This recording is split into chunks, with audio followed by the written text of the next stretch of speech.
What's going on, guys? This is the potential #1 gaming channel on YouTube, Earn and Achieve, and today I'm going to be playing an oldie but a goodie, and that is Fallout Shelter.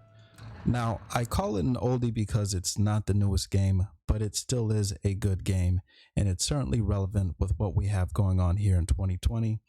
That being said, I want to get started with the 5 things that you need to know while playing Fallout Shelter. Okay, so when this pop-up is something to be talked about later on, I realize I'm not at the highest percentile. Okay.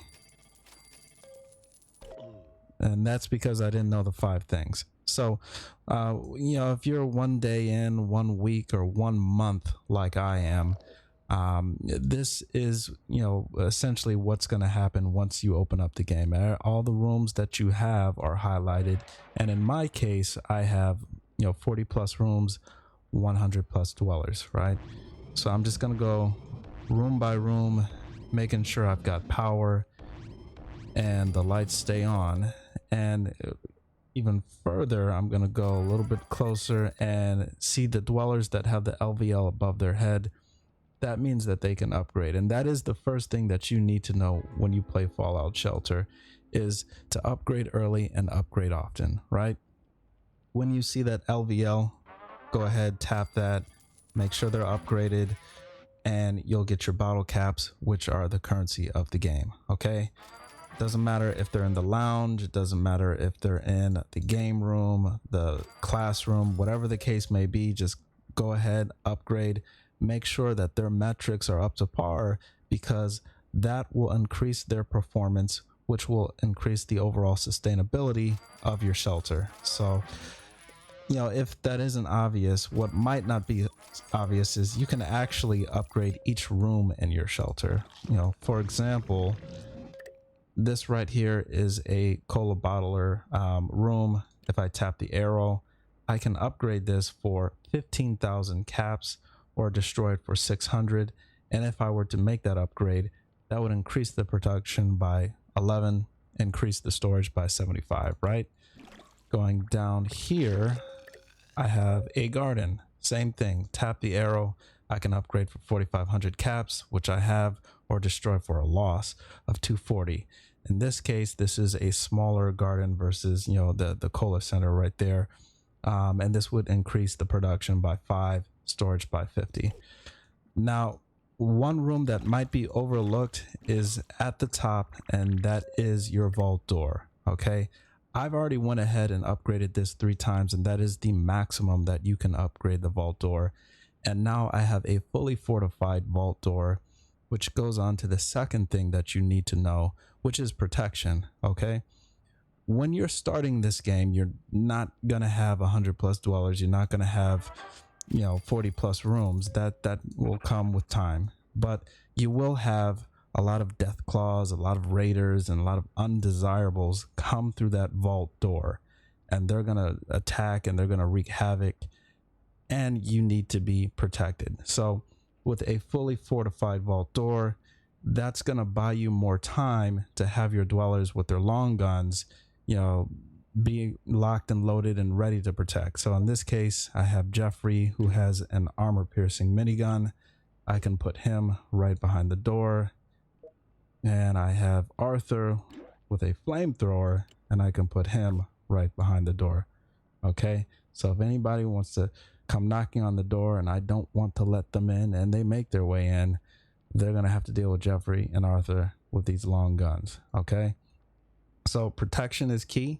And, if you are advanced in the game and you do have a shelter that looks, more or less like mine, I do suggest making sure that all of your dwellers are armed top to bottom. That way you have maximum safety and security for your shelter. Okay.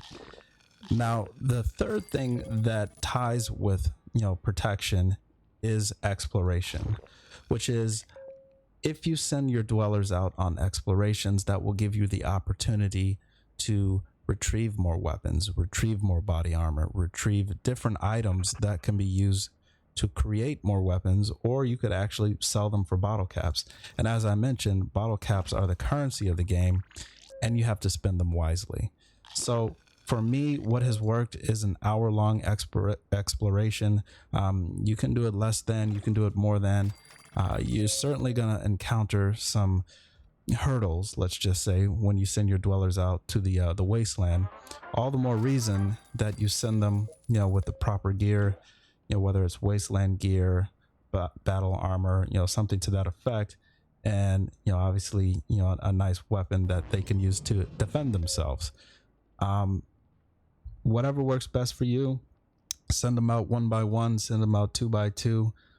Just keep in mind that they can be defeated out there, and you might have to revive them with some bottle caps. All right. Now, the fourth thing that you would need to know is attraction. And this, some might say, again, obvious. If you pair up two dwellers with high charisma, then you'll end up having, two pregnant young ladies like this right here, and the three over here. They had met someone in one of my nice living quarters. They had an attraction, and they are going to have a baby, right? Just like that, Joyce and Jeff, who's at the top of the long gun, are the proud parents of a baby that has a receding hairline or bald. But anyways, you can do that over and over again as long as you have male and female dwellers. They're high charisma and they're not related. Pair them up in the living quarters, pair them up in your residence, and if it's just a matter of time before they do that. But if you would like to step it up a notch, you can go ahead and create a radio studio. I've done that here. This is 3 wide, and I'm going to go ahead and tap that. Sends a signal out to the wasteland, and now I have Larry Peterson coming to my front door. Right? Okay, so I'm going to go ahead and bring Larry in. I could use his help down here. Oh, we're going to open up that vault door, and he's going to come through. Okay. So as I said, this is a radio studio. It sends out a signal. I only have 3 dwellers working in here now. You can have up to 6 if you have a 3 wide studio. But you do have to be mindful that this signal will not only attract dwellers, it will attract death claws. All right. Even further, if you have 35 or less or 60 or more, you can attract death claws. So you open your vault door for whatever reason, they're probably going to come. You send a signal out to the wasteland, they're probably going to come. All right. You just have, X amount of dwellers, as I had mentioned, they're probably going to come. All the more reason you need to be protected, as I, mentioned. And, just be mindful. It's not just going to not going to just attract dwellers. It's going to attract those undesirable death claws who will wreak a lot of havoc if you are not protected. All right. Now, the fifth thing, and perhaps the most, important thing, and the one thing that I really didn't pay attention to when I first started playing this game a month ago, is balance. I haven't spent a dime on this game. The game is free, and I've really just taken advantage of that and played to the best of my capability. But there's things that I didn't know. Essentially everything that I said: upgrade, protect, explore, attract. But balance would have been very advantageous if I knew that first starting out, because what I did with my bottle caps was build a power station, then I built another one, and then I built another one, and then down here, this garden was actually a power station that I changed into a garden because I saw that I was so top heavy with power stations that I had an imbalance of food and water. So with this garden, I now have the opportunity to re-up on that and create the balance that I need and ultimately have a better score. I'm being transparent with you guys. I didn't know this in the beginning, and if you avoid this mistake, then you'll be better off than I will, right? And if I can just step it up with the upgrades and just make sure that we keep that diversity of rooms, then I'll have that balance and be darn near 100%. All right.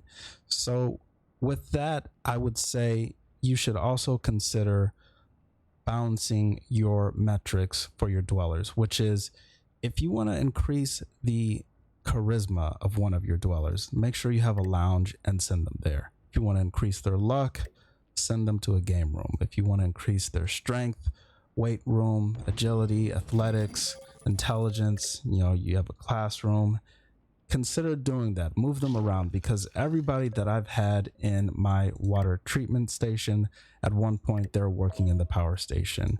Same thing goes with the garden. At one point they were all in the classroom. Okay, sorry if you need a sick day, we'll work on that.